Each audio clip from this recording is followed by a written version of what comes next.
Hey party people, let's talk about coffee. I have a cold brew carafe and I want to show you how to do it. So, if you've never had cold brew coffee, basically you're going to fill this up with the grounds and water. It's going to sit overnight. It's going to brew in your refrigerator, cold brew, and when you wake up in the morning you're going to have the most amazing coffee you've ever had. And you don't have to drink it cold. I know a lot of people say, well, I don't really like iced coffee. You can warm this up.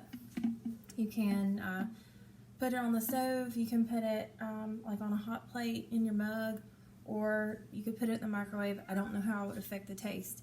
But you don't have to drink it cold. But if you like cold coffee, this will be the best iced coffee you've ever had. Cold brew coffee is much smoother. It removes a lot of the acidity. So if you have trouble with heartburn drinking regular coffee, you may want to try this too. It's supposed to be a lot easier on you. So when you get the Tupperware Cold Brew carafe, this is what you are going to get. You've got your lid and you've got your mesh insert and you get your carafe. So what you will do, there's lines on here. I'm trying to get it to show. There we go. Okay, so this bottom line is where you would put your coffee if you're not planning on adding like a lot of ice or milk or anything like that. If you're just going to drink it straight, this is going to make a weaker solution, so it's ready to go.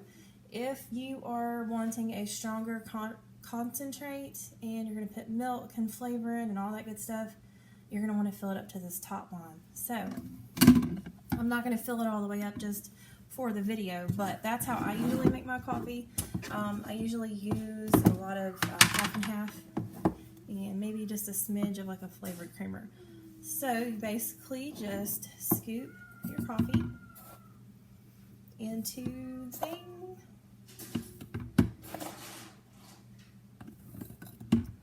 Fill it up to that bottom line. There we go. This is a square modular mate number 2. This is a good size for coffee. It will hold one of the big cans of coffee and it keeps it very fresh. And then we are going to pour our water over the grounds.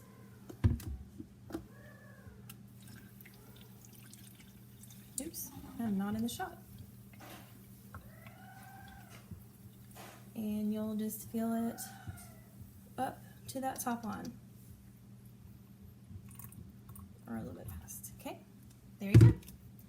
And overnight, that water is going to drain through here. All the coffee grounds are going to get nice and saturated. It's kind of light colored now, and you'll see when you wake up in the morning, it'll be a lot darker. And then here's your lid. Now this is not a tight fitting lid. It doesn't need to be tight. It's just kind of sits on here.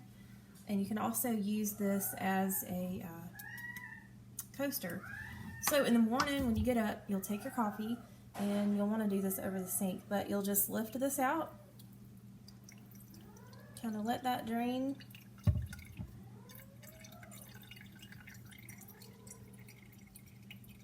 And if you're somewhere where you're not over the sink, you can just set this right here on this and let it be like a little, let it be a coaster. And then your coffee is ready to go. So I promise you, if you're a coffee lover, you're gonna love this if you haven't ever tried it before. You can also use this for tea. If you have the loose leaf tea, it can be used the same way. You would probably want to look up some ratios. It doesn't give you ratios for tea, but you can look those up online. It would tell you how much water for how much tea. But you would do the same thing. You could just let it sit in your in your refrigerator overnight, and you'd wake up to nice, lovely tea. So I hope that helped y'all learn about the cold brew carafe. Everybody needs one. If you like coffee, it is life-changing. I'll see y'all later.